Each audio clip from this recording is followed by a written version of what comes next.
자, 시작하겠습니다. 자, 정보봉사론 개강이죠. 정보봉사론은 뭐 문제 출제 빈도가 다른 데랑 섞여서 나올 수도 있고 하지만 난이도는 되게 쉽고요. 되게 쉽게 되어 있고 어렵지 않으면서 뭐 기본 한 3 문제 정도씩이에요. 뭐 자조도 그렇고 다 우리 기본 배점을 3 문제라고 생각하시면 됩니다. 학도 빼고 다 기본 3 문제 정도 보시면 되는데, 이 봉사론도 다시 3 문제 정도 돼요. 그래 가지고 나오는 거 보면은 보통 과정, 이론 요런 쪽 중심으로 좀 보이기도 하고요. 그다음에 참고 정보원도 좀 나왔었어요. 참고 정보원 하면 이제 서비스, 어떤 기관 정보 서비스 기관별 대표 서비스들 있죠. 고런 거 중심으로 좀 나오는 추세입니다.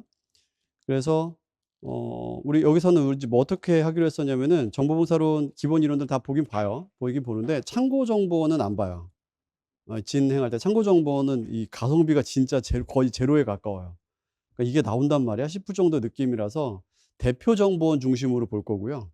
대표 정보원 중심으로 볼 거고, 우리도 시험에 안 나오진 않았어요. 뭐가 나왔었냐면은 뭐 PQDT, 학위 논문 데이터베이스 하면 PQDT, 그다음에 에릭 뭐 이런 거. 고런 거 나왔거든요. 그래서 대표 정보원 중심으로만 보면 되기 때문에 일단은 참고 정보원의 메인으로는 움직이진 않을 거고요. 주로 정보 서비스 기관, 대표 서비스 기관 거기까지 중심으로 좀 움직일 예정이고요. 그다음에 새로 나온 책이 있어요. 2024 년도에 참고 정보 서비스론이라는 책이 나왔거든요. 그 책에도 참고 정보원 파트가 있어요. 네트워크도 있고 참고 정보원 파트도 있고 한데, 그 파트 안에서 보면 거기 있는 참고 정보원들은 쪼끔씩은 건드려 볼 거예요. 근데 건드려 본다는 게 뭐 이렇게 대단한 건 아니고요.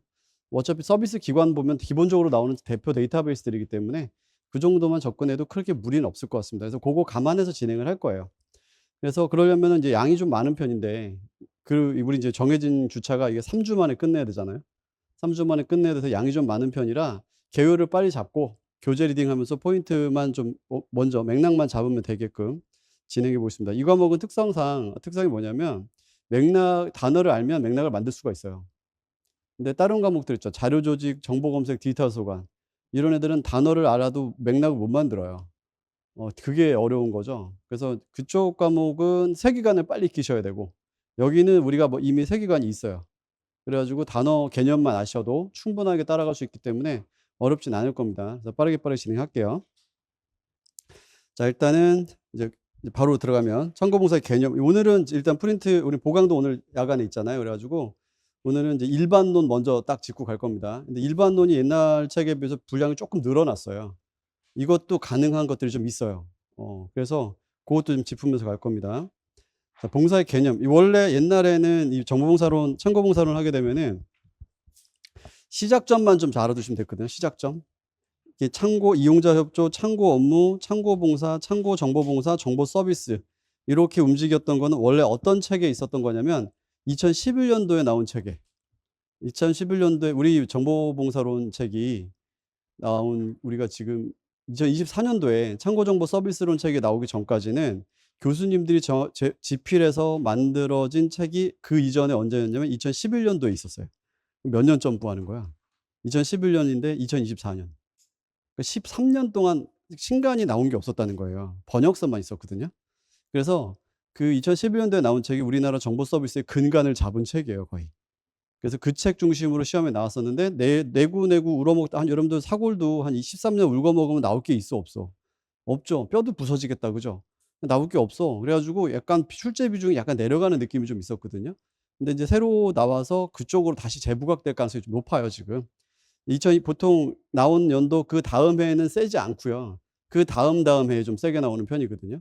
공무원도 그랬어요. 공무원도 2024 년도 시험에는 그렇게 세게 안 나왔고, 그러니까 거의 안 비쳤고요. 그다음 2025 년도, 그러니까 작년 시험에 좀 반영되어 있는 느낌이 들었어요. 한두 문제 정도가 반영이 됐었단 말이죠. 그러니까 우리도 그걸 좀 보긴 봐야 돼요. 근데 글 자체가 조금 이렇게 선생님들, 여러 교수님들이 참여해서 쓰신 책이라서 글이 좀 뭐랄까 스타일이 다 달라요. 그래 가지고 어떤 건 보면 풀페이지는 되는데 볼 건 별로 없고, 무르다고 하죠. 글이 좀 무르고요. 어디는 되게 또 짱짱하고요. 이건 이제 그 주제의 성격에 따라 그렇더라고요, 보니까. 선생님들이 글을 쓰고 못 쓰고의 이런 자질의 문제가 아니라 주제에 따라서 약간 성향이 그렇게 돼 있더라고요. 그래 가지고 고런 것들도 좀 비춰 볼 겁니다. 최근 들어서는 정보 이용자론이라고 하는 과목들이 생기고 있는데 그 정보 이용자론이 이제 우리 도서관 이용자들 중에 다양한 이용 계층을 다루는 분야에 대한 이용자론이 있어요. 그것도 건드려질만 해요. 그러니까 지금 다문화 시험 한번 시험에 나왔죠? 그게 그쪽에서 나온 거예요. 다문화가 시험에 나왔단 말이에요. 그게 다양한 이용 계층을 대상으로 한 서비스에서 나오기 때문에 다문화, 장애인, 노인, 어린이, 청소년 이쪽으로도 움직이게 돼 있어요. 그러니까 그런 것도 좀 언급을 할 겁니다. 아직 본격적으로 건드려질 정도까지는 아니고요. 좀 유연하게 좀 봐두실 필요는 있는 정도로 봐야 될 필요는 있어요. 다시 돌아가서 이제 그런 쪽으로 지금 참고 서비스로는 좀 움직이고 있는 중인데 여기 나와 있는 이 내용 중에서 참고 업무, 참고 봉사, 정보 봉사, 정보 서비스 요 말 있죠. 요 말은 박준식 교수님 책에 나와 있는 말이에요. 2011년도에 나온 책의 말이고요. 이제 1위로 됐다. 이렇게 얘기를 하셨어요. 근데 정보 서비스냐, 참고 정보 봉사냐, 내지는 참고 정보 서비스냐, 이 말 자체가 아직 완전한 합의가 이루어졌다고 할 수가 없을 정도야. 근데 이거 하다 보니까 쌤들하고 얘기하다 보니까 정보 서비스 아니야 그랬더니 아니야 참고야. 그래서 실제로 정보 서비스다 참고 봉사다라고 하는 이 두 가지가 논란이 있었던 적이 있어요. 우리나라 학계에는 별로 논쟁 안 붙거든요. 근데 이 논란이 학술지로 논문으로 이렇게 재반박이 있었던 적이 있었습니다. 그것도 2011년 이전 얘기죠. 근데 그때 꽤 오래된 얘기긴 한데 그런 정도로 쌤들 좀 입장이 달라요. 왜냐면 참고란 말을 버릴 수가 없어. 라고 하시는 분이 있고 아니야 참고는 버리고 정보로 가야 돼. 라고 하신 쌤들도 있고 합니다. 그래 가지고 가장 절충적인 용어가 뭐예요? 그러니까 참고 정보. 그래서 내가 아까 얘기했잖아요. 참고 정보 서비스론이라고. 그다음에 봉사라는 말도 여러분 이게 번역 투잖아요. 봉사면 이 앞에 왠지 유료 봉사가 봉사인 것 같아. 무료 봉사가 봉사인 것 같아. 여러분 서비스 직업이에요? 봉사직이에요? 뉘앙스가 딱 맞아요? 왠지 좀 아닌 것 같아요. 뉘앙스가 좀 안 맞죠. 우리가 쓰는 이 봉사라고 하는 말은 나를 어떤 게 어느 정도 희생하거나 이런 느낌을 가지고 있잖아요. 근데 영어에서 서비스는 희생 없거든. 그렇지 않아요? 그런 거 상관이 없죠. 서비스직인데 팁 받잖아. 그러니까 우리랑의 어떤 서비스와 봉사는 느낌이 달라요. 그래서 봉사란 말도 잘 안 써요. 그래서 서비스라는 표현을 쓰죠. 죄송합니다. 선풍기를 잘못 틀어 가지고. 하여튼 그래서 또 참고 정보 서비스라고 하기도 하고. 그러니까 이쪽 분야는 뉘앙스가 실제 사용하고 있는 영어권의 표현을 우리말로 이제 번역을 하다 보니까 우리말 번역이 이 뉘앙스가 안 맞는 경우가 되게 많단 말이죠. 개념이 없는 경우도 있고. 그래서 우리 정보 리터러시 얘기할 때도 얘기했었죠. 정보 리터러시도 문해라고 번역을 하기도 했지만 그게 완전하게 살아나지 않는다고 해서 그냥 리터러시를 쓰고 있고 이런 분위기잖아요. 마찬가지입니다. 그러니까 이게 어떻게 보면 언어라는 게 그냥 그거를 알고 있는 세계관의 차이가 이렇게 부딪히는 부분들이라서 해석이 안 되면 그대로 쓰는 분위기가 있어요. 그래가지고 여기서 이 얘기는 왜 하냐면 정보 서비스가 지금 현재 여기 되게 그런 말처럼 근거로 들어가 있어요. AL에서 공식용어로 채택했다는 말도 나와 있지만 우리나라 학계 환경에서는 이게 아직까지 남아있다. 절충적 측면이다라고 보시면 돼요. 그러면 우리가 확실하게 외워야 될 건 뭐냐면 이거죠. 이용자 협조. 요거는 시작점이기 때문에 그린이 한 말이라서 시작점이기 때문에 요건 알아두셔야 돼요. 연도도 알아두셔야 돼요. 왜냐면 요거 분명히 지문에 나올 때 이 연도를 언급하지 않지 않을 거거든. 꼭 언급할 거거든. 그래서 연도는 꼭 나올 거거든요. 그래서 1876년 이거 하면 우리 뭐 할 때도 배웠던 거죠? 뭐 할 때도 배웠죠? DDC. DDC가 이때 나왔잖아요. 1870년에 나왔고 카터 사전체 목록 규칙 있죠? 목록에서. 그것도 이때 나왔어요. 그래 가지고 이때 나온 것들을 좀 정리를 하자면은 자, 1870년에 나왔던 이벤트들입니다. 미국이 독립 100주년. 그래서 이때 그럼 독립 100주년이면 뭔가 기념행사 크게 했겠죠. 이때 만국 박람회를 했어요. 만국 박람회를 했고 그 박람회에서 출품해 가지고 뭐가 나왔냐면 이게 나왔죠. 전화기. 그래서 벨이 이때 전화기 발명을 했고 그다음에 이제 출품을 했고 특허 받고 출품한 게 저때고요. 그다음에 미국의 ALA 여기 ALA 밑에 보니까 1876 나와 있죠. 이때 처음 만들고지고 ALA의 기관 소식지가 뭐냐면 라이브러리 저널 최초의 문헌정보 분야 잡지. 그것도 이때 나와요. 그다음에 이분이 누구냐면 그린입니다. 이분이 정보 서비스라고 하는 지금 우리가 정보 서비스, 참고 정보 서비스라고 부르는 이 분야의 시조예요. 이 논문을 한 편 썼어요. 사서와 이용자 사이의 인적 관계, 개인적 관계라고 하는 논문을 써가지고 논문을 써서 발표를 할 때 사서가 이용자들한테 도와줘야 된다. 이 독자에 대한 인적 협조. 요 얘기를 처음으로 한 분이 이분이에요. 볼 때마다 말티즈 닮지 않았어요? 말티즈. 난 이거 수업할 때마다 한다. 정말 말티즈 같아. 그린 저기 사무엘 그린이라고 그래요. 사무엘 스웨치 그린인가 부르는 분이고요. 그다음에 듀이가 DDC 만들고 카터가 사전체 목록 규칙 만들고 이게 한 해 1876년에 다 해요. 다 나와요. 그러니까 이게 이때가 뭐 거의 어메이징한 때지 뭐. 그런 분위기입니다. 그래서 그린이 1876년에 뭘 얘기했냐면 방금 전에 앞에 나왔던 요걸 얘기해요. 이용자 협조. 그러니까 그전에는 이용자 협조라는 게 도서관에 있었다는 거야, 없었다는 거야? 없었어요. 이용자 협조 뭘 협조하는데 우리가 이런 분위기였죠. 옛날에 여러분 지식인으로서의 사서들 얘기 많이 하잖아요. 그렇죠? 옛날에 사서들은 다 지식인이었어 이런 얘기 많이 하는데 여러분 지식인으로서의 사서들은 대부분 다 뭐였어요? 그때 당시 글을 읽을 줄 알면 다 학자여야 되고 글을 읽을 줄 알고 이런 사람들이면 글을 읽지 못하는 사람이나 자기보다 배우지 못한 사람에 대한 지적 우월감이 있었던 시절이란 말이에요. 그렇죠? 그러다 보니까 도서관을 이용하는 이용자들에게 친절하게 대한다 자체에 대한 개념이 없었던 시절. 예, 그렇습니다. 근데 이제 그린이 봤을 때 아니야 이제 그렇게 하면 안 될 것 같아. 시민사회도 등장했고 이용자들 모두 올라가고 지식 능력도 올라가고 그러다 보니까 뭐가 등장했죠? 여러분 연도 하나 외워두면 좋다고 했던 거 내가 얘기했었나? 1850년 영국의 공공도서관법. 그게 나와요. 공공도서관법이면 이제 대중들이 뭘 할 수 있어요? 이제 저 지식 정보에 접근할 수 있도록 만들었잖아요, 자유롭게. 그러니까 도서관이 그전에 있었던 태도를 이용자들에 보여서는 되겠어요, 안 되겠어요? 당연히 안 되겠죠. 그래서 나오게 된 게 이거예요. 그래서 인적 협조를 해라. 그래서 초기에는 뭐라고 불렀냐면 리더라고 했잖아요. 초기에는 독자라고 번역을 해요, 독자. 근데 우리 요즘에 또 이것도 이상하다. 유저랑 이용자랑 번역이 또 애매해요. 번역이 이용자라고 하는 건 내가 가지고 있는 것에 대한 뉘앙스를 보세요. 내가 가지고 있는 것에 대한 이용을 하는 사람인 느낌이야? 아니면은 내가 서비스 대상으로서의 느낌이야? 첫 번째가 우선 좀 크지 않나요? 여러분 백화점에서 내가 서비스업이에요. 서비스업이고 백화점에서 이제 일을 하고 있는데 이용자가 오는 거예요? 고객이 오는 거예요? 고객이 오는 거잖아요. 뭔가 느낌이 다르죠. 그러니까 실제로 우리 다른 책들 보면 이용자가 아니다. 고객이다. 클라이언트다. 커스터머다라고 불러야 된다는 입장들 되게 많았어요. 근데 그냥 우리는 그런 거 잘 안 바꾸려고 하거든. 그래 가지고 야 그냥 이용자. 왜냐면 이거 모든 것을 포괄하는 개념, 포괄적 개념이니까 이용자를 쓰자 이렇게도 나와요. 참고하시고요. 그래서 이용자 협조. 그럼 나머지 참고 업무, 참고 봉사, 참고 정보 봉사, 정보 서비스는 그냥 이렇게 발전해 왔다 정도로만 참고하시면 됩니다. 자, 그럼 이제 개념적 특징 보시면은 이 사무엘이 아까 그린 이름이 뭐라고요? 성이 그린이고 이름이 사무엘이에요. 이름이 사무엘인데 이 이후에 사무엘 로스타인이라는 사람이 또 나타나서 그린의 입장에 찬성을 한 거야. 그러니까 이런 느낌이죠. 100년 한 7-80년 전에 박인수가 나타나서 주장한 거를 그 이후에 신인수가 나타나서 다시 보강을 하고 있는 중인 거지. 그 느낌인 거예요.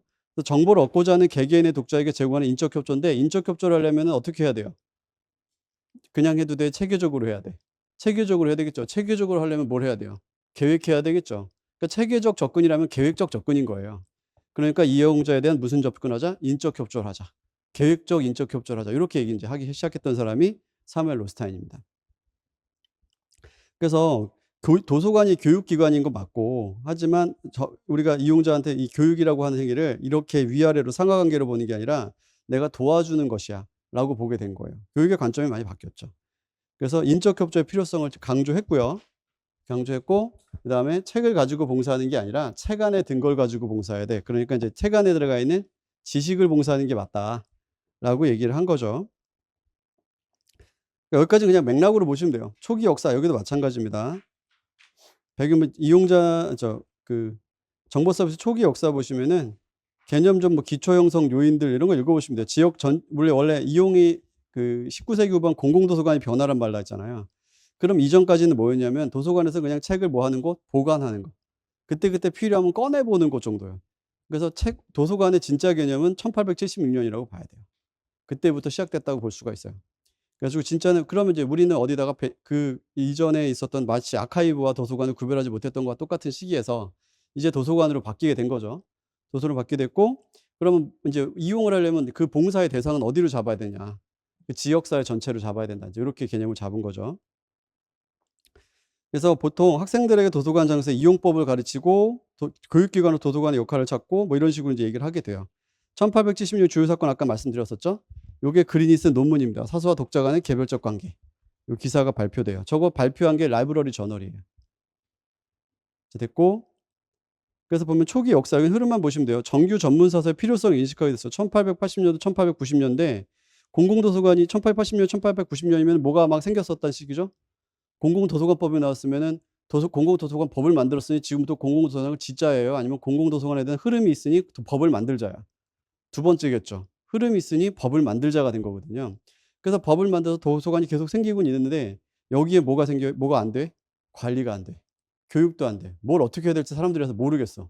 그러다 보니까 전문 인력이 필요하게 된 거죠. 우리 학교 도서관이 딱 그 케이스예요, 지금. 학교 도서관이 정규 전문 사서 필요성, 정규 사서 교사의 필요성이 있는 거예요. 정보량이 많아지고 애들이 독서 교육도 필요하게 되고 이것들이 이제 사회적 필요성을 이제 느끼게 되는 거죠. 제가 이 강의 20년 전에 시작했었잖아요.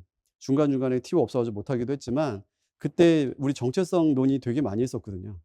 아주 사서교사가 학교 도서관에 왜 필요하지? 라는 얘기를 했을 때 우리가 딱 이게 당연하지 라고 얘기를 했는데 당연하지 다음에 말을 잘 못했어요.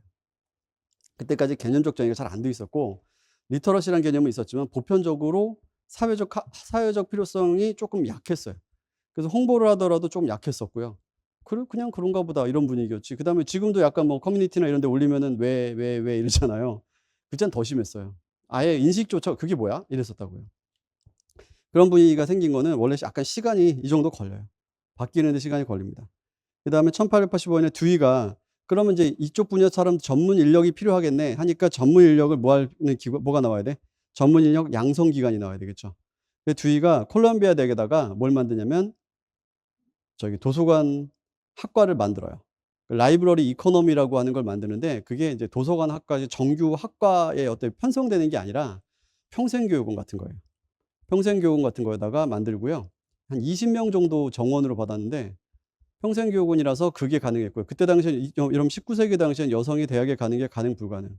안 됐거든요. 심지어 미국 나름 개방적이라고 하는 미국에서도요. 여성이 교수가 된 게 20세기 중반에 됐어요. 최초 여성 교수가 20세기 중반에 나와요. 그만큼 이 대학 이쪽은 보수적인 동네들이잖아요. 교육 쪽은 보수적인 집단이었기 때문에 이 대학이라고 하는 공간에도 주로 낭섬 중심으로 돼 있었단 말이에요.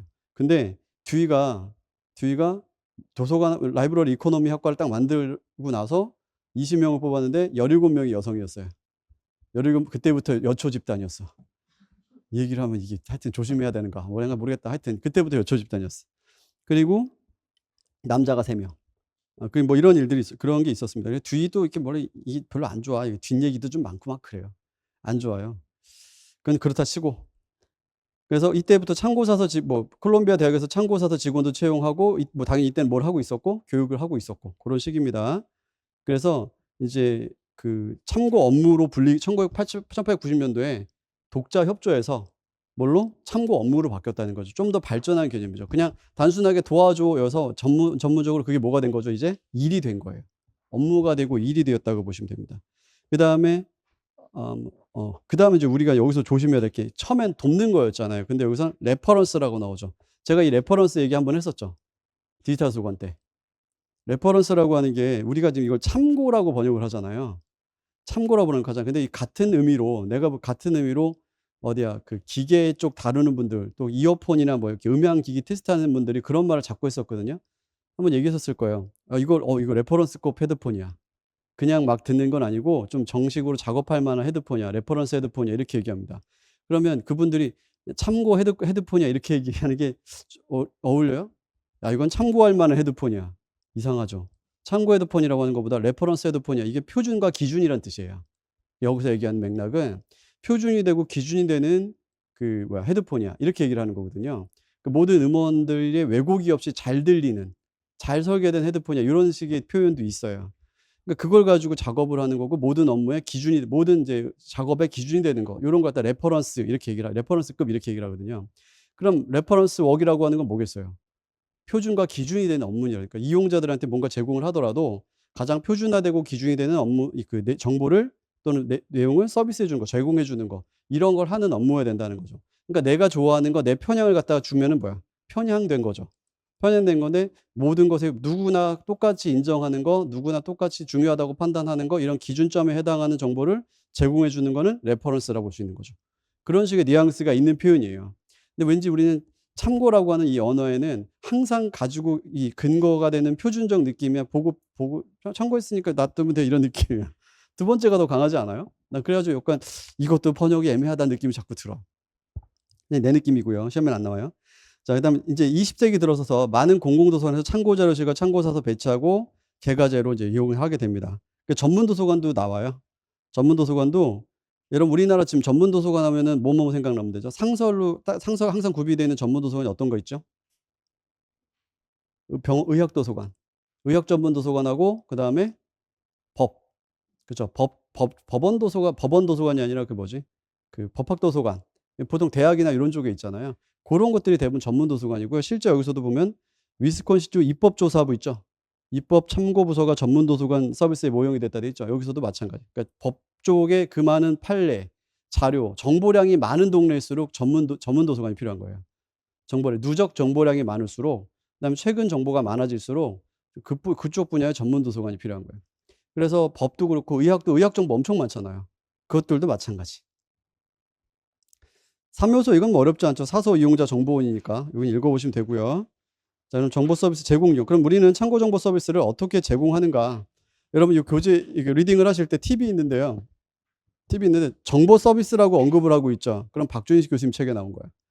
네, 복붙을 할 때 참 이걸 다 바꿀 수가 없어. 내가 그걸 또 함부로 바꿀 수도 없어. 어차피 편집을 해야 되기 때문에 내가 바꿔버리면은 이건 내가 지금 저수를 따로 해야 돼요.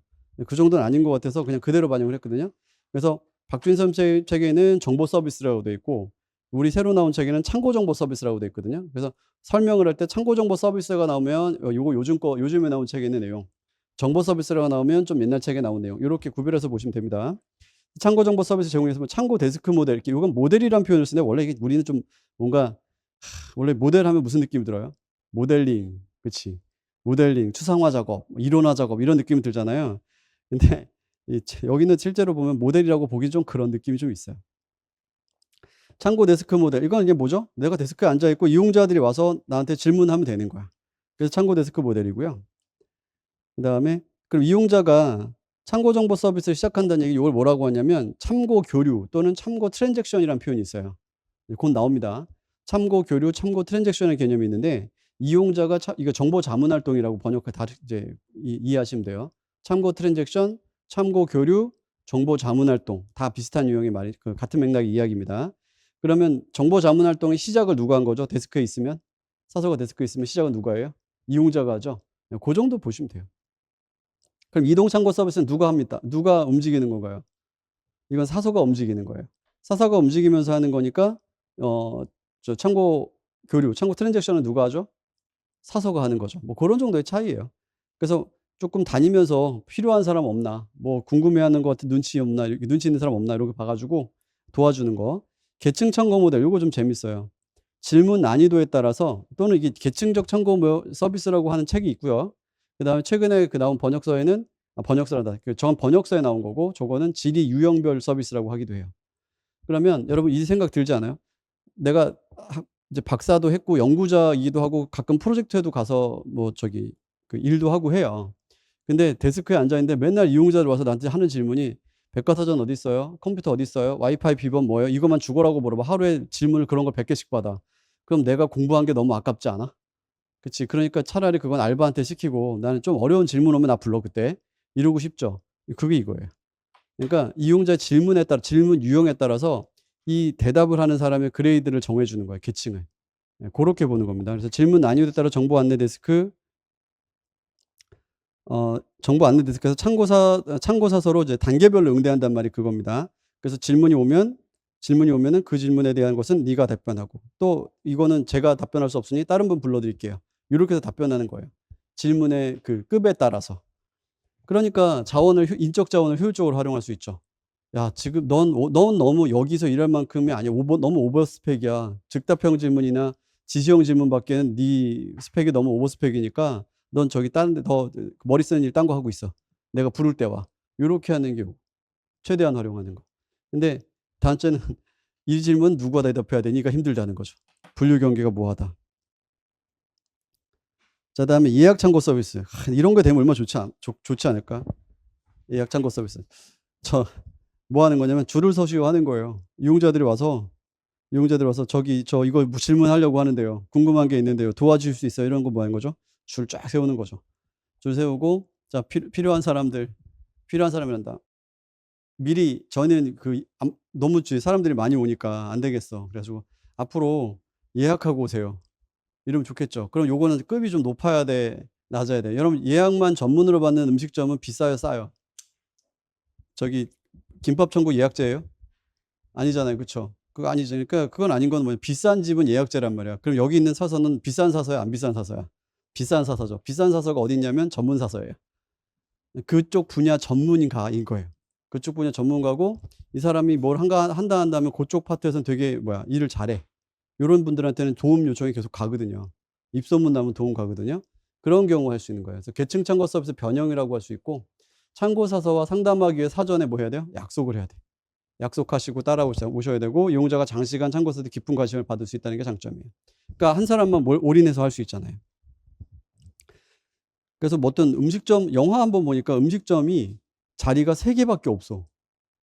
그래서 예약을 자기네는 무조건 예약이다. 그다음에 예약 취소하면은 있잖아요. 노쇼 비용 받고 이런 데가 있더라고 영화에 보니까. 되게 맛있고 되게 잘해요. 근데 이 사람이 뭐더라? 병이 있어 가지고 그래서 많은 손님을 받을 수가 없고 식탁도 조그맣게 밖에 못 하지만 "맛만큼은 이 동네 최고다." 이러면서 하더라고. 그러니까 여기도 마찬가지. 예약제인 경우에 그럴 이유가 있는 거죠. 원거리 이용자 서비스는 넘어가 되고요. 임베디드 이제 요것도 재미있는 부분인데 임베디드 참고 서비스. 사서가 이용자 연구학습 환경으로 직접 이동하여 제공할 서비스라고 했죠. 원래 요 앞 단계에 뭐가 있냐면요. 리에종 라이브러리언이라고 있어요. 연계사서라는 개념이 있거든요. 연계사서. 헷갈리면 안 돼요. 연계사서랑 이거는 헷갈리면 안 됩니다. 요거는 뭐라고 번역하기도 했었냐면은 이건 이제 협력사서라고 번역하기도 하고 파견협력사서. 파견되어서 협력하는 사서 이런 느낌으로 번역하기도 했었어요. 이게 번역어가 확실치가 않아서 그냥 임베디드라 그래요. 원래 어디서 나온 거냐면 이라크 전쟁인가? 전쟁에서 전쟁 때 여러분 전쟁 정보가 계속 움직이잖아요. 엄청 많이 들어오잖아요. 그거를 서비스해 종군 기자들 있죠. 전쟁 때 파견 나간 종군 기자들한테 이거를 받아서 이렇게 넘겨주는 사람들이 있어요. 이쪽 분야는 어디 기자, 이 분야는 어디 기자, 이렇게 그걸 파악을 해가지고 그런 거 분류하고 하는 작업을 사서들이 했답니다. 미국에서. 그러니까 도서관에서 이 사람 도서관에 있던 사람이 어디 와서 일하고 있는 거야? 전쟁터 가서 일하고 있는 거죠. 그럼 전쟁터에 뭐가 된 거예요? 임베디드 된 거예요. 끼워 넣어진 거죠. 그래가지고 현장에 끼워 넣어져 있는 거기에 일부처럼 활동하는 이런 느낌인 거예요. 뉘앙스가. 그래서 거기서 일을 되게 잘했나 봐. 그래가지고 앞으로 우리 사서의 역할은 도서관 안에서만 있는 것도 아니야. 도서관 밖에 나가서. 그러니까 일종의 출장 요리 같은 거죠. 괜찮음? 출장 요리 같은 거다. 그래가지고 가서 하고 다시 돌아와서 복귀하고 이런 개념인 거예요. 이 앞 단계가 뭐냐면 연계사서인데 도서관과 외부를 연계하는 거예요. 보통 대학 도서관에 학과 전담 사서들 있죠. 있어요. 있는 학교도 있습니다. 대학 도서관에 학과 전담 사서라서 그 사서가 예를 들어 화학공학과 전문으로 이렇게 연계를 하고 있어요. 그러면 이과 교수님들이 딴 거 고민할 거 없이 도서관에 그 사서한테 전화해 가지고 우리 이러이러한 자료 필요하고 구매도 필요하고 빛이 됐으면 좋겠다. 내지는 학술제 이런 것 좀 어떻게 도움이 되면 좋겠다. 이렇게 쭉 나오잖아요. 그러면은 이 사람이 이걸 전담해서 해주는 거예요. 그런 걸 연계사서라고 합니다. 연계 서비스라는 것도 있어요. 근데 이건 이제 도서관 안에서 이렇게 오는 사람 중심으로 하던 거를 이제 외부와의 접점을 만들었잖아요. 접점을 만들었다 이제 어디로 바뀌는 거지? 바깥으로 나간 거예요. 그래서 이제 이게 현재 최종 진화형이야. 현재 최종 진화형이 임베디드 사서. 자, 그래서 도서관에 어디 있든 도서관 사서를 가져다 준다. 그러니까 우리가 나갈게. 뭐냐. 이런 거죠. 우리도 뭐 하는 거지? 살기 위해 열심히 하고 있는 거예요. 아니, 그냥 온 데까지 기다려야지. 가만히 있어야지. 이래서는 안 되잖아. 우리 이제 나가서도 해줄게. 우리 자질 꽤 되거든. 나가서도 해줄게. 이런 정도까지 크고 있다는 얘기입니다. 그럼 이제 지금부터 볼 건 뭐냐면 정보부서의 기능인데요. 정보부서 기능인데 이 기능은 이 표 있죠? 표만 좀 잘 보시면 되고요. 왼쪽에 보면은 뭐가 보여요? 왼쪽에 4개 박스 보이죠? 이 4개 박스에 정보 제공, 교육, 상담 지도 또는 안내. 상담 지도라고 하기도 하고 가이던스, 안내 이렇게 부르기도 합니다. 그다음에 기타도 들어가 있잖아요. 여기서 봐도 제일 중요한 거는 누구냐면 그린이에요, 그린. 당연히 이분이 처음 얘기할 때 요 세 가지와 플러스 요걸 했거든요. 자, 정보 제공, 우리 어차피 도서관은 뭐 하는 기관? 정보 제공 기관인데 그 이전에는 뭐였게요? 교육 기관이었어요. 그렇게 보시면 돼요. 더 본질 안에 들어가면 자료 보관하고 있다가 서비스에서 도와줘야지 이런 느낌인데, 이때 당시에 도와줘야지가 어떤 차원의 도움이었냐면, 아우 당연히 저희가 도와드려야죠, 이게 아니라 교육하는 거였어요. 이용자들에게 교육하는 거. 도서관의 관점에서 독자에 대한 교육 기능으로 돼 있잖아요. 도서관의 자료를 이용할 수 있게끔 가르치는 거예요. 그런 기능을 우선 했었어요, 도서관이. 그러다가 정보량도 늘어나고 이용자도 많아지고 그다음 이용자 수준도 올라가고 이러다 보니까 이제는 뭘 하게 되냐면, 정보 요청이 오면 서비스를 해 줘야 되는 거예요. 언제 찾아서 이 사람들이 찾을 때까지 기다려. 그러니까 직접 찾아줘야지까지 가게 된 거죠. 그래서 정보 제공도 필요하게 됐던 시기. 원래는 뭐가 더 중요하고, 교육적 관점이 강했어요, 사설은. 그래서 도서관은 교육기관이에요.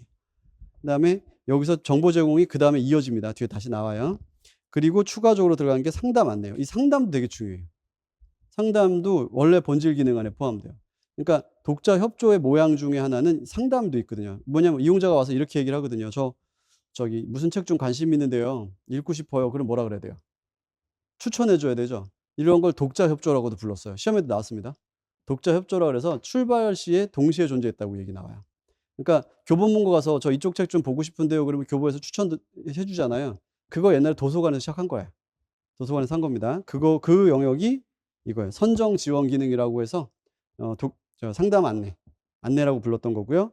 그리는 더 선구적인 얘기를 했어요. 여기 있는 말이 공동체 내 도서관 개발 기능이라고 하잖아요. 이게 도서관 홍보예요. 도서관 홍보 기능을 얘기하는 거고요.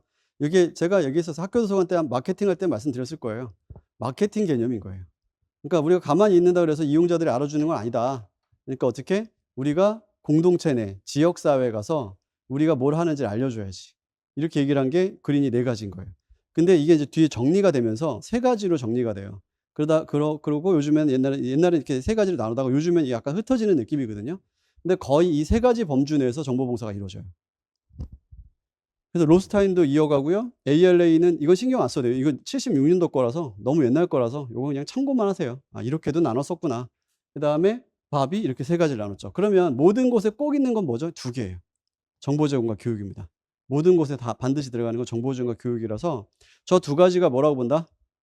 뭐라고 본다? 도서관 창고 봉사, 도서관에서 하는 일, 창고 서비스의 본질이다. 이렇게 보셔야 되는 거예요. 그러니까 이게 안 되면, 여러분 도서관인데 이용자 교육을 안 해. 그럼 거긴 도서관인가요? 아니죠.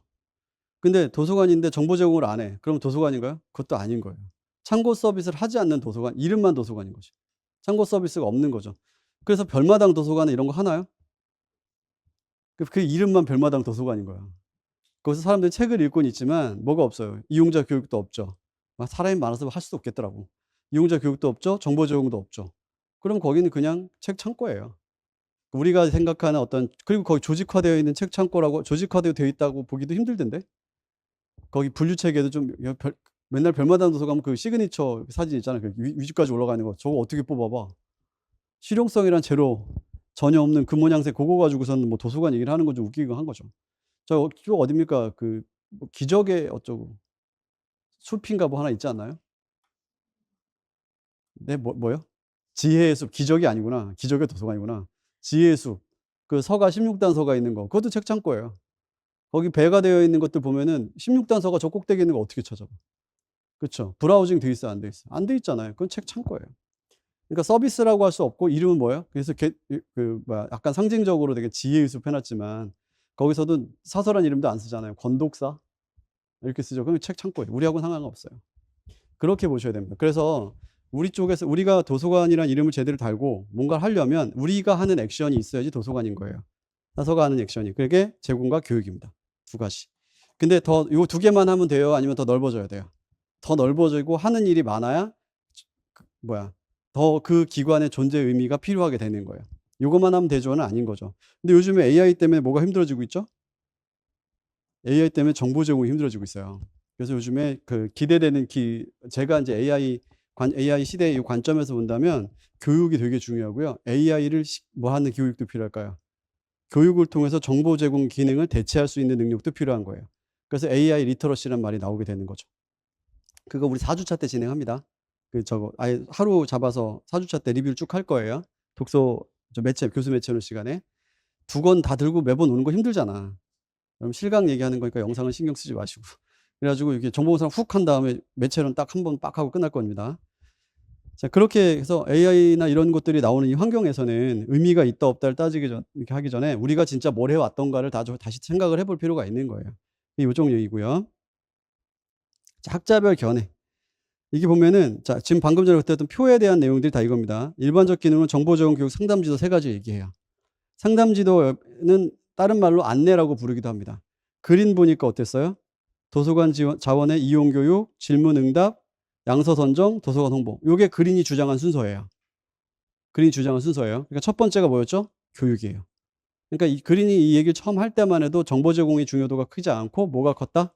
교육이 컸다. 저도 20년 전 처음 시작할 때는 뭐에 꽂혔었냐면 정보 제공에 꽂혔었거든요. 근데 이게 시간이 지나면서 또 이 환경이 바뀌었잖아. 환경이 바뀌다 보니까 정보 제공이 중요하긴 하지만 이건 교육이 더 중요하게 되는 분위기로 바뀌고 있어요. 나도 많이 바뀌었어요. 그럼 내가 이렇게 지조가 없는 건가? 아니, 사회과학은 환경에 따라서 바뀌어야 돼요. 안 바뀌면 그게 고집인 거야. 편견이고. 그러니까 사회과학의 환경에 따라서 우리가 적응하기 위한 이 조직의 역할을 조정하고 바꿔나가는 게 진짜 모습이거든요. 그런 거 좀 감안하면서 보셔야 돼요. 하지만 정말 변하지 않는 것이 그 기관의, 그렇게 바뀜에도 정말 변하지 않는 게 그 기관의 본질인 거예요. 자, 그럼 번지라고 읽으면 안 되고 번기라고 읽어야 된답니다. 번기. 이거 번역하신 분이 야, 이거 번지 틀려. 번기야. 라고 항상 얘기하셨어요. 근데 이분은 직접 참고 서비스, 간접 참고 서비스 이렇게 나눠놓고 정보 제공, 이용 교육, 상담 지도가 직접이고 그다음에 간접이 서지도구 구축, 협력 프로그램, 관리 활동 이렇게 해서 간접으로 배치를 했습니다. 여러분 학자들마다 다 비슷한 말을 서로 다르게 하잖아요. 왜 그러게요? 아니, 논문을 쓰려면 남과 똑같이 써야 돼? 남과 다르게 써야 돼? 남과 다르게 써야 되죠. 그래서 다 하나씩 이렇게 바꾸고 저렇게 바꾸고 하지만 내용은 비슷한 이런 논문들을 써요. 그러니까 이런 거 보다 보면 그런 느낌 들잖아요. 아니, 뭐 이렇게 많은 사람이 다 똑같은 소리를 해? 이런 느낌 들지 않아요? 근데 이 사람들도 먹고 살아야 하잖아요. 그러니까 비슷하지만 조금씩 다르게 이렇게 가는 거예요. 자, 로스타인. 3가지 색깔을 주장을 했더니 빨간색인지 파란색인지가 아니라 그냥 3가지 이용교육, 선정안내, 정보 제공 3가지의 기능을 있다를 비유로 표현한 거죠. 그냥 3가지 색깔이 있다. 똑같죠? 밥, 스미스, 웡, 션더스. 이 사람들이 또 시대 흐름에 따라 참고정보 서비스 기능을 분석을 해봤고 요거 교재에 있어요. 표로 있고 어차피 하다 보면 다 그 표에 있는 말로 정리가 됩니다. 그래서 교육, 일단 요즘에서 조금 더 이제 강조되는 게 교육 서비스 리터러시. 이것도 둘 다 교육이죠. 그다음에 독자 상담. 요거 지금 이번 시험에 나왔잖아요. 독자 상담이 이제 기능이 되게 중요해요. 교육하고 조금 더 부각될 거. 3단 기능 아까는 어땠어요? 별로 약했잖아요. ALA 같은 경우는 70년대 없애버렸단 말이에요. 근데 이게 다시 부각되는 분위기예요. 다시 부각되어서 요거까지 가져야 우리가 또 도서관에서 하는 일을 만들어낼 수가 있는 거죠. 자, 그럼 그중에서 정보 제공 기능. 이제 이게 옛날에 제일 중요하다고 봤는데 요즘에는 조금씩 힘을 잃는다고 하긴 뭐하고 좀 약해졌어요. 이용자들의 정보 요구가 많아지진 않아. 대신에 교육적 요구는 많아. 그러면 왜 교육적 요구는 교육적 요구는 왜 많아질 수밖에 없을까요? 제도권 교육에서 하지 못하는 교육이 있기 때문에 그래요. 평생 교육하려면 제도권 교육에서 우리 학과로 만들어지지 않은 학과들이 있단 말이에요. 학과로 기본 고등학교 때까지 정보학 과목이 있어요? 없잖아요. 그러니까 그 기초교육 내에서 감당할 수 없었던 것에 대한 나머지 교육들을 이제 평생 교육기관들이 담당해 줘야 되거든요. 아예 학술적으로 가려면 그건 누가 담당해야 되고, 대학이 담당해야 되고, 학술적으로 가려면 대학이 담당해야 되고, 그렇지 않은 교육은 도서관이라든가 도서관 같은 평생 교육관이 담당해 줘야 되는 거거든요. 그런 부분들 때문에 이제 앞으로 정보 제공 기능이 어느 정도 또 부각이 많이 될지는 알 수가 없어요. 근데 요즘 검색을 대부분 다 요즘에도 그러던데 다 GPT한테 물어보다 챗GPT 성능 별로 안 좋아요. 전 별로 안 좋아합니다. 그거 시키면 바보 소리 그렇게 하는지 별로거든요. 차라리 제미나이를 쓰시면 나을 것 같고. 이제 뒤로 갈수록 유료 성능을 내가 보기에 얘놈들이 자본주의자들이니까 뼛속까지 자본주의라서 제가 보기에 이제 무료의 성능을 떨어뜨릴 거예요. 그다음에 유료로 다 바꾸게 할 겁니다. 그다음에 정액제잖아요, 지금. 이제 종량제로 바꿀 거예요. 지금 꽤 많은 AI 그 에이전트들이 종량제로 바꾸고 있어요. 그래서 크레딧 충전해서 쓰도록 하고 있어요. 왜냐면 애들도 이제 수요가 처음엔 자리 잡는 동안에는 무료로 막 뿌리다가 이제 유료화로 살살살 넘어가는 분위기거든요. 나중에 넘어가고.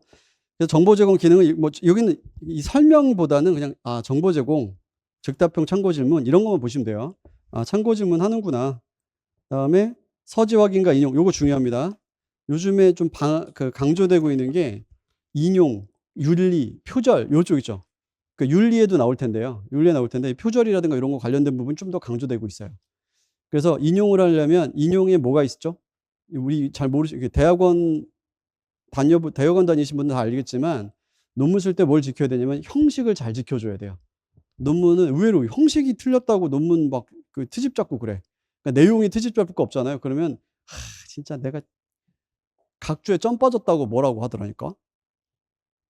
내가 너무 하여튼 그랬었어. 각주에 점 빠졌다. 그래서 나중에는 그 점까지도 다 봐주시는 교수님들도 있었어요. 친절한 교수님들은. 하여튼 그 정도면 이게 또 분야마다 인용을 할 때 어떤 방식으로 인용을 하는지도 나름의 그 학계의 표준이 있습니다. 그래서 나오는 게 APA 스타일, MLA 스타일, 시카고 매뉴얼 또는 트라비안 매뉴얼 뭐 이런 게 있어요. 그래서 APA 스타일은 어디 거죠? 어디서 만든 거? 미 심리학회. 심리학회에서 만든 거고요. 그래서 보통 사회과학 분야의 그 인용 양식은 APA 양식을 따르고요. 그 다음에 MLA 양식은 어문학회. 이것도 미국 어문학회예요. 거기서 따르고요. 그래서 이거는 인문학 분야. 인문 분야는 MLA 양식을 보통 따르는 편이고 시카고 매뉴얼은 보편적으로 여러 군데서 쓸 수 있도록 하는 인용 양식입니다. 이거 말고도 제가 보기엔 한 10대 개가 넘는 인용 양식들이 다 있어요. 우리 문헌정보학회죠. 한국문헌정보학회. 한국문헌정보학회에도 인용 양식이 있어요. 거기 논문 쓰려면 그 양식에 맞춰서 논문을 내야지 양식이 안 맞으면 바로 빠꾸 먹어요. 빠꾸 먹고 이거 다시 양식대로 다시 해서 다시 보내. 내용 검토 전에 양식이 안 맞으면 안 받아버려요. 어떤 식인지 알겠죠? 그런 식으로 연구용 질문 한번 읽어봅시다. 뭐 읽어보시면 됩니다. 그 다음에 정보 제공에 많이 상호대차, 문헌 배달, 데이터베이스 탐색, 정보 안내 서비스. 요건 좀 봐두세요. 정보 안내 서비스. 이거는 뒤에 다시 나오게 되니까 이름만 좀 봐두세요. 정보 안내 서비스. 그다음에 정보 중개가 있고 정보 중재가 있죠. 요것도 시험에 나왔죠. 정보 중개랑 정보 중재의 차이점. 되게 비슷한 것 같은데 비슷하지 않아요. 비슷한 게 아니에요. 정보 중개자는 뭐 하는 데죠? 돈을 받고 정보를 파는 거예요. 그러니까 컨설팅 하는 겁니다. 컨설팅 하는 거. 그렇게 보시면 되고요. 정보 중재는 조정해 주는 거예요. 충돌 조정이라고 보시면 돼요. 그래서 요게 키워드예요. 이용자 정보원 도서관 간의 충돌 조정. 그러면 어르신들이 와서 컴퓨터를 이용하는 거 되게 힘들어 하셔. 내가 도와드렸어. 그럼 나 뭐 한 거야? 정보 중재한 거예요. 그다음에 읽기가 좀 힘들어 하시길래 내가 좀 옆에서 읽어드렸어. 이런 거를 뭐 한다? 정보 중재한 거다. 이렇게 얘기할 수 있는 겁니다. 중재 활동과 중개 활동 완전 달라요.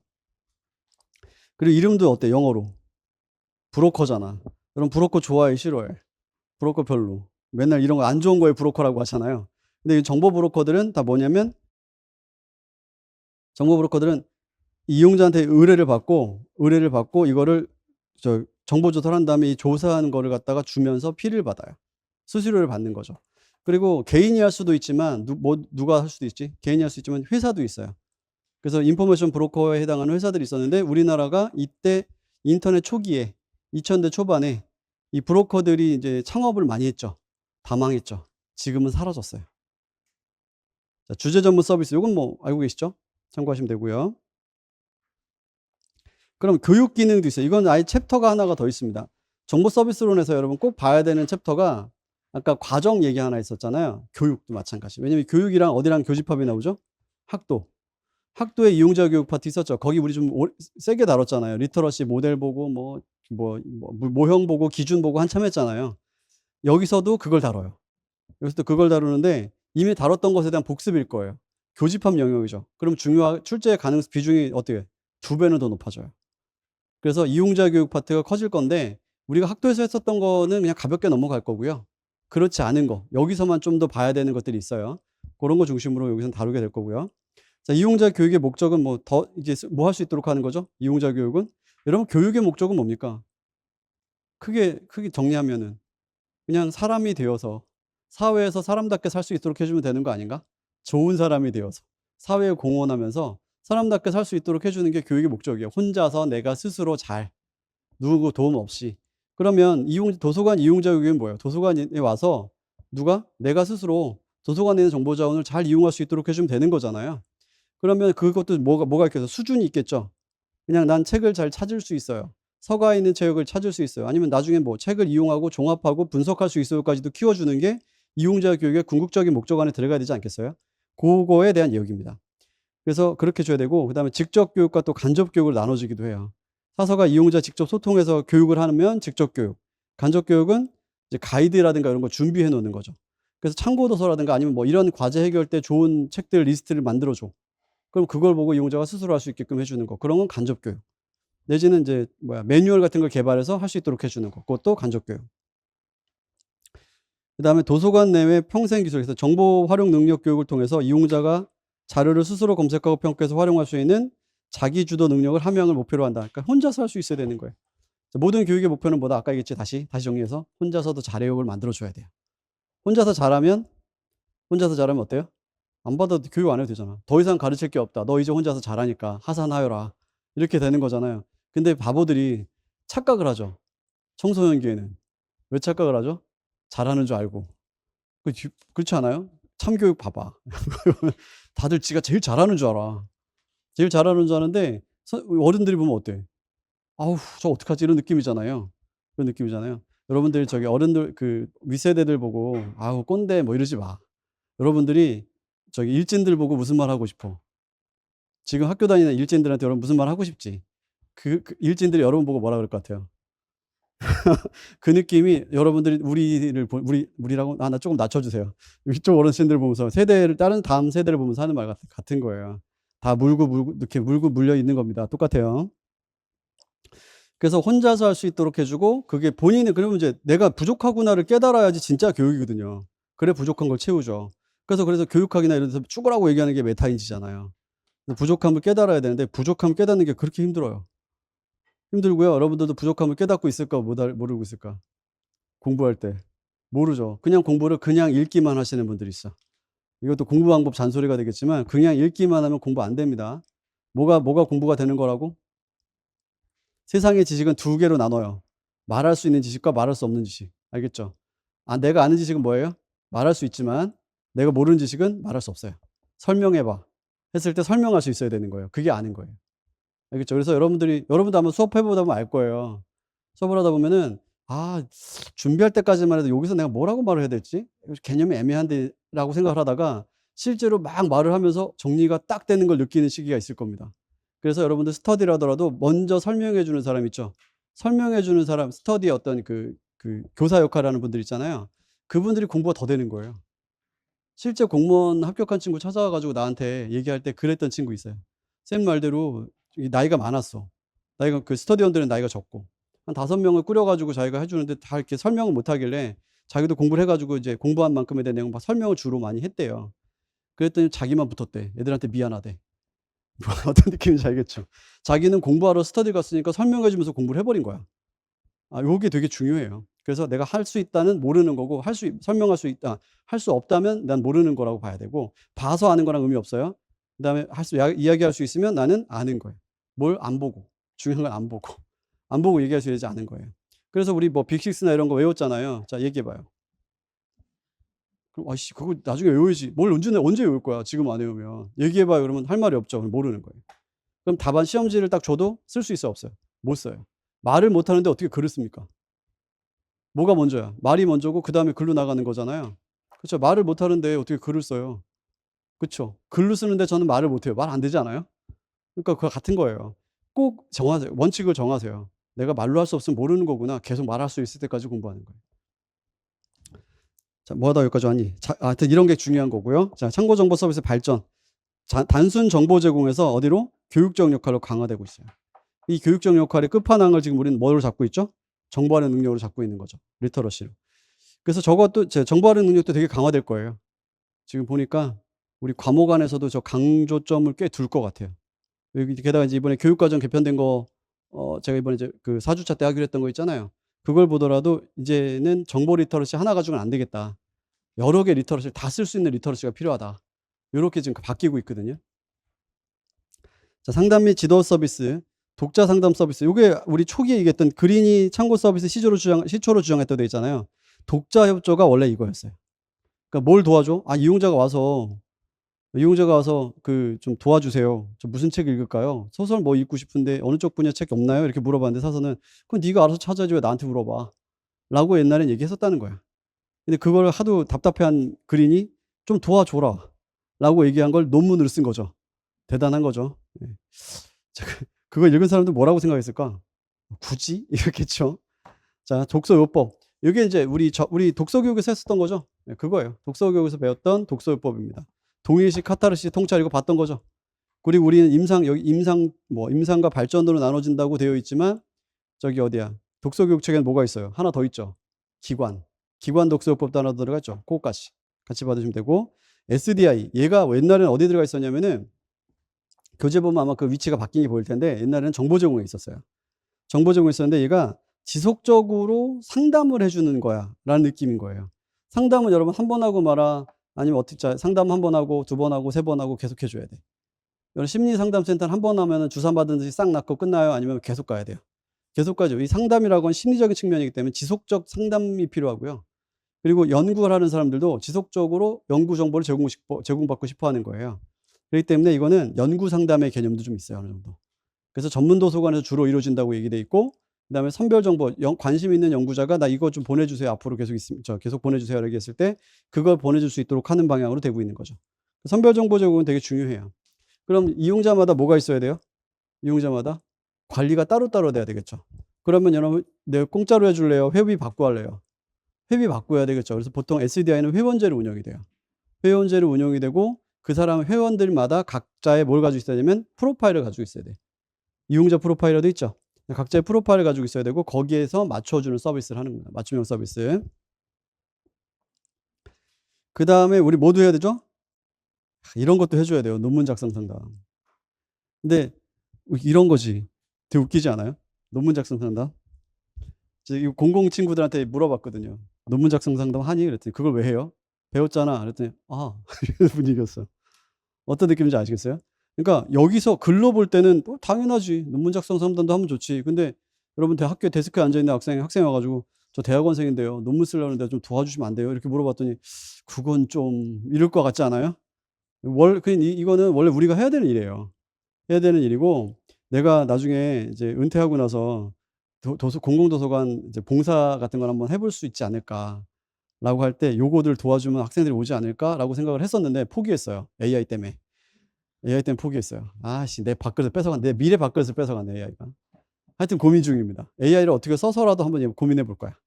그러니까 그런 것도 좀 필요하고요. 그다음에 그래서 우리 아까 인용 있잖아요. 우리는 정보를 윤리적으로 유통시키고 윤리적으로 이용할 수 있는 분야도 되게 중요해요. 그러려면 무슨 이슈가 있냐면 표절 이슈가 있어요. 그래서 표절에 대한 문제를 고민해야 돼. 표절 기입형으로 나올 수 있습니다. 표절 두 글자 쓰는 거 있죠. 그거 나올 수도 있어요. 인용 양식, 인용 뭐 이런 쪽도 나올 수가 있고요. 그것도 알고 가셔야 돼요. 그래서 지금 윤리 쪽이 좀 살짝 강조되어 있거든요. 공무원도 나왔고 그것 좀 알고 가시면 좋겠고요. 그래서 이 윤리적 내가 논문을 제대로 썼는데 인용 한 줄 못 달았죠. 내가 의도치 않게 실수로 못 달았어. 의도치 않게 표절자가 될 수 있는 거예요. 그런 것들 중요하기 때문에 이것들을 교육해야 되는 거. 그러니까 논문을 쓰는 거에 대한 주제는 그 사람이 쓰는 거지만 쓰기 위한 기본 조건들 있잖아요. 이런 것들은 또 사서가 해줘야 되는 거거든요. AI가 저거 못하면 할 수 있을까? 할 수 있을 수도 있어. 하여튼 그렇습니다. 연구협조와 자문은 읽어보시면 되겠죠. 이게 인베디드 사서가 하는 일이에요. 연구협조와 자문도 할 수 있습니다. 그러려면 저 정도까지 공부를 해야 된다는 얘기인가? 아니 그럼 공부 안 하면 어떻게 살아남아 요즘 세상에. 게다가 여러분 교육기관에 가 있겠다고 하고 있죠. 교육기관에서 일을 할 거잖아요. 공공도서관도 교육기관이잖아요. 그러면 그 교육기관에서 일하는 사람들 뭐 하는 사람들이어야 돼? 공부해야지. 그렇죠. 관련된 공부를 해줘야 되는 거예요. 자, 됐고 요게 이제 SDI인데요. 원래 SDI의 반대 개념이 리트로스펙티브 서치, 소급 탐색입니다. 글씨가 소급 탐색이라 보이시죠? 흰색으로 바꿀 걸. 그래서 소급 탐색이고요. 이거는 누적되어 있는 정보를 찾는 거예요. 우리가 지금 하고 있는 게 다 소급 탐색입니다. 근데 SDI는 이게 다 같은 뜻이에요. 선택적 정보 제공, 맞춤 정보 서비스, 정보 필터링 서비스, 얼라 서비스, 푸시 서비스 다 같은 뜻이에요. 그냥 같은 맥락에서 다 하는 말이에요. 정보가 발생했어. 이용자 프로파일을 봤더니 이 사람이 이런 거야. 부탁하고 왔어. 어떤 연구자가 와가지고 여러분이 막 예를 들어서 그 법학도서관에 계세요. 법학도서관에 있는데 이용자가 와가지고 저 이쪽 분야 쪽에 형법 관련된 최근 개정 내용 좀 나오면 앞으로 좀 보내주시면 좋을 것 같은데요. 라고 신청을 했어요. 그럼 이 사람, 누구 연구자 형법 관련된 거 나오면 새 보내줄 거 있어야 되겠죠. 그 체크해놔. 그리고 들어왔어. 그럼 그걸 갖다가 뭐예요? 복사해서 보내주던가 뭐 목차를 보내주던가 해줘야 되겠죠. 그 역할, 그게 지금 여기 있는 거예요. 그럼 내가 사서가 이용자가 찾아와서 찾아간 거야? 사서가 푸시한 거야?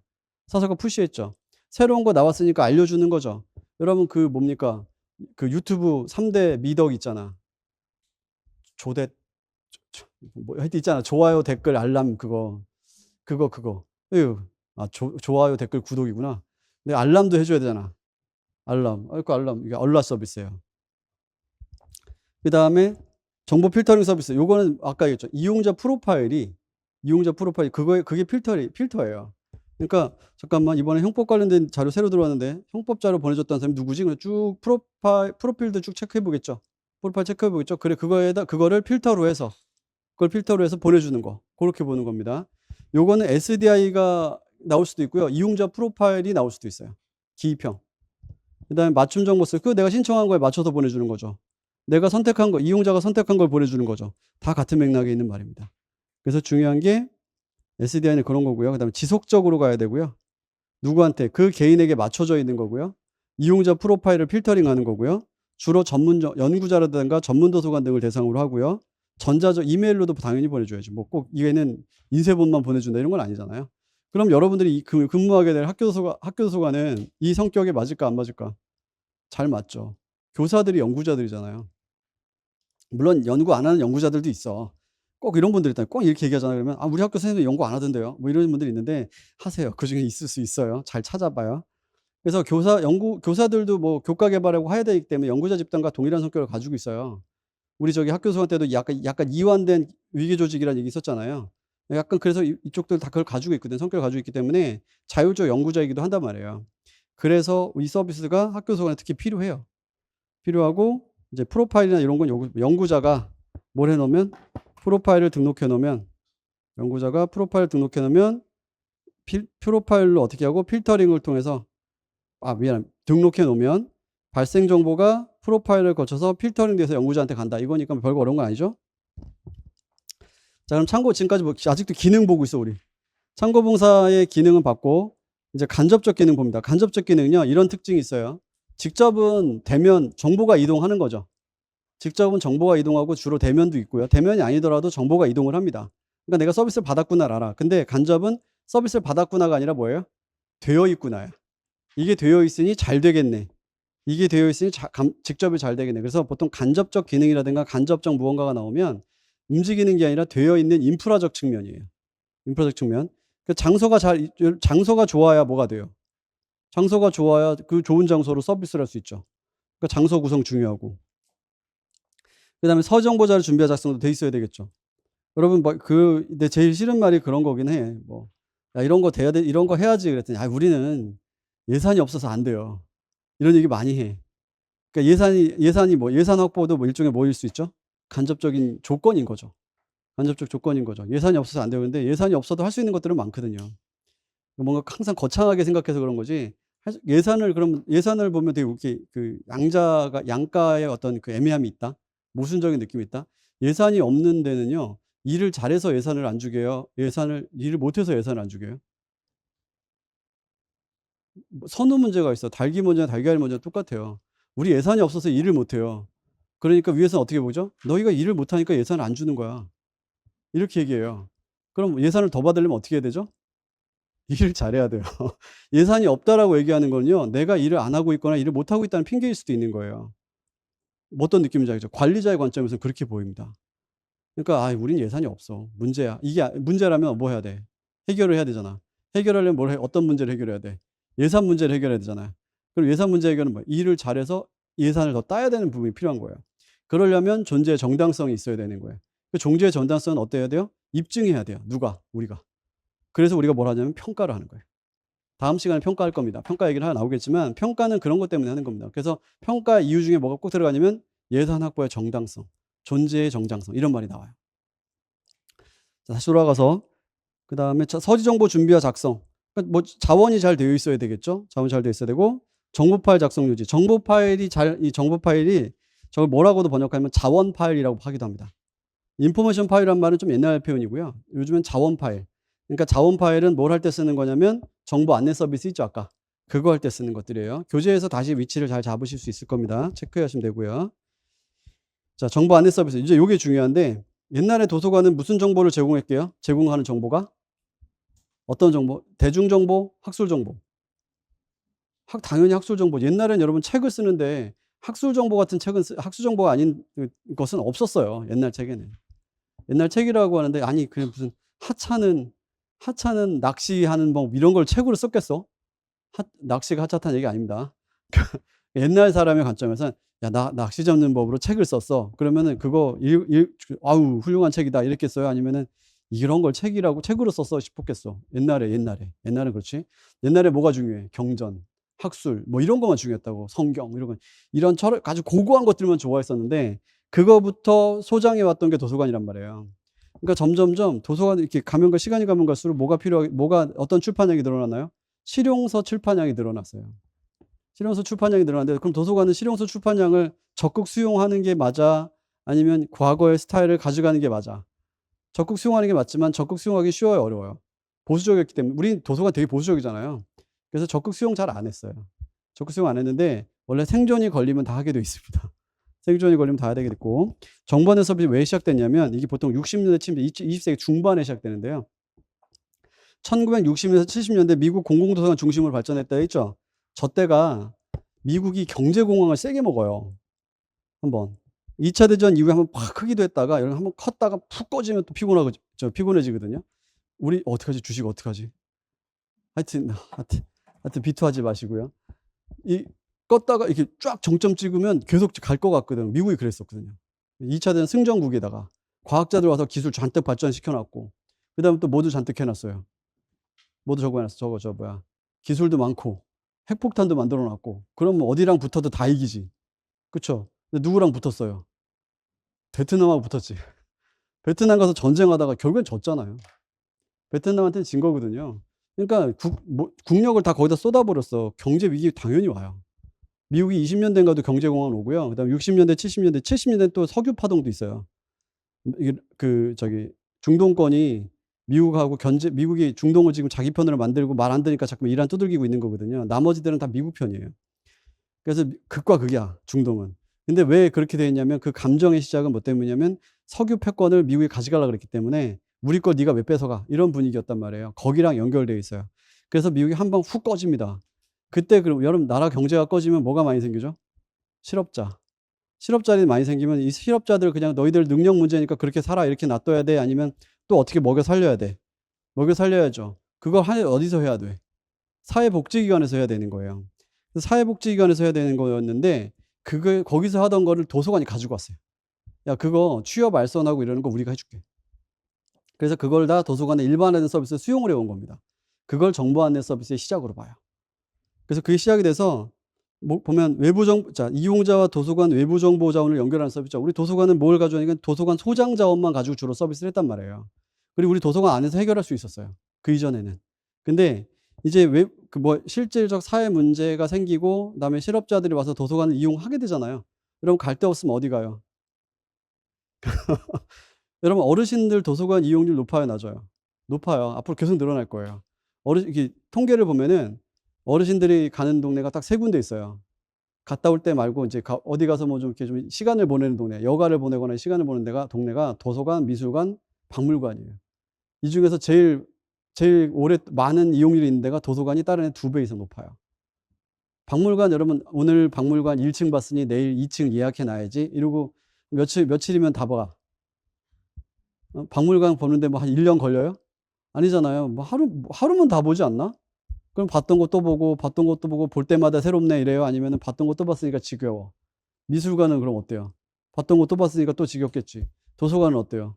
계속 볼 수 있잖아요. 정보가 이렇게 흘러가고 있으니까, 움직이고 있으니까 계속 볼 수 있고 거기에 맞춘 서비스들 개발될 테니까 이용자들 높아지잖아요. 노인들도 마찬가지지만 실업자들도 마찬가지라고요.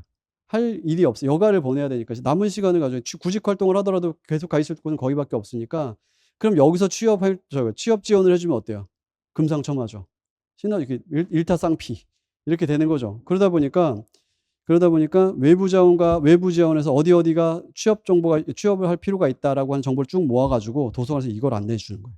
우리 실업자들이 오니까. 그래서 외부 자원과의 연결이라고 할 수 있게 되는 거죠. 도서관 자원이 아니라 외부 자원과의 연결. 이용자들을. 그러니까 이용자 서비스가 좀 더 범위를 넓힌 거예요. 확대해서 넓힌 거고요. 그러면 그게 학술 정보야, 생활 정보야? 생활 정보죠. 일상생활과 실용 정보를 제공하게 되는 거예요. 그래서 좀 더 이용자와 능동적 관계를 맺게 됩니다. 상호작용성이 더 높아져요. 그러려면 뭐가 필요하냐면 이용자들이 필요로 하는 정보들 내지는 취업 정보 또는 문화 정보도 필요해요. 이용자들이 이런 거 물어볼 수 있잖아요. 이번에 우리 예를 들어서 노량진에서 불꽃놀이를 하는데 불꽃놀이 언제예요? 이런 걸 도서관에서 물어봐도 요즘에는 그런 걸 왜 나한테 물어봐 이러겠지만 인터넷 찾으면 다 알겠지만 이때는 컴퓨터 없을 때예요. 컴퓨터 없을 때인데 그거 물어보면 있다던데 그런 거 혹시 뭐 없나요? 그러면 언제 어디서 뭐 하니까 그거 가보세요. 그러면 감사합니다 가겠죠. 그 역할도 했었던 거라는 거죠. 그게 이제 그런 뭐가 필요해요. 그런 어디서 무슨 행사한다, 언제 어디서 누구 나온다 이런 정보들 쭉 가지고 모아 있으면 그걸 파일로 만들어서 가지고 있어야 되겠죠. 그거를 자원 파일이라고 해요. 리소스 파일. 그래서 외부 기관과 자원의 어떤 목록들, 어느 기관에서 지금 어디서 뭐 뽑고 있다, 어느 기관에서 무슨 행사한다 이런 정보도 우리가 가지고 있는 거죠. 그러려면은 이건 서점에서 사와야 돼요. 우리 도서관 자체적으로 만들어야 돼요. 만들어야 되겠죠. 그래서 비책자형이에요. 저게 되게 많이 나왔어요. 비책자형 자원 파일. 그래서 말 그대로 파일입니다. 인쇄된 단행본 스타일이 아니라. 서비스 시행 단계 요건 읽어보시면 일단 될 것 같고요. 그 정도 보시고. 그래서 이제 키워드는 이래요. 도서관이 소장하고 있지 않은 정보를 이용자에게 제공해줄 외부기관이나 지역사회 자원을 이용자에게 안내하거나 연결시켜주는 거. 그래서 이게 정보 안내, 이것도 시험에 나왔었어요. 정보 안내 서비스. 서비스 이름으로 자주 나와요. 그럼 제공 정보는 뭐냐면 이제 우리 전통적인 도서관에서의 개념은 뭐고? 학술 정보인데 여기에 얹어서 실용 정보라든가 일상에서 필요한 정보들을 제공해 주는 거. 여러분 생각해 보세요. 분류표 영향 준 거 볼 때 학문 분류, 문헌 분류 볼 때 어디에 영향을 받았어? DDC가. 베이컨의 학문 분류 영향을 받았잖아요. 그러면 이 분류는 학문 분류 영향을 받았으니까 도서관 분류 체계는 학문 분류야, 생활 분류야. 그쵸? 학문 분류잖아요. 성격도 근본부터 다르잖아. 시작부터가. 그런데 서점은 어떨까요? 서점은 학문 분류 체계일까요? 아니면은 이런 실용성 중심으로 되어 있을까요? 실용성 중심으로 되어 있거든요. 그렇죠? 그래서 이용자들은 서점 분류 체계 만족도가 높을까? 도서관 분류 체계 만족도가 높을까? 서점의 만족도가 높아요. 도서관 경영 쪽에서 연구가 있었어요. 서점 그 배가 체계의 만족도가 높다. 도서관도 바꿔야 될까요? 나중에 생각해 봅시다. 자, 그다음에 활용 자원은 당연히 뭐였어요? 자원 파일인데 비책자형인 거예요. 그것도 요 키워드고. 그래서 원래 도서관이 아닌 사회 서비스 기관이 사회적으로 혜택을 받지 못한 소외계층을 위한 사회 봉사적 측면에서 시작을 했는데 그걸 누가 갖고 왔어? 도서관이 가지고 온 거예요. 요런 일들이 보통 미국의 약간 경제적으로 침체기 위기였던 60년대, 70년대 요때 많이 있었던 거죠.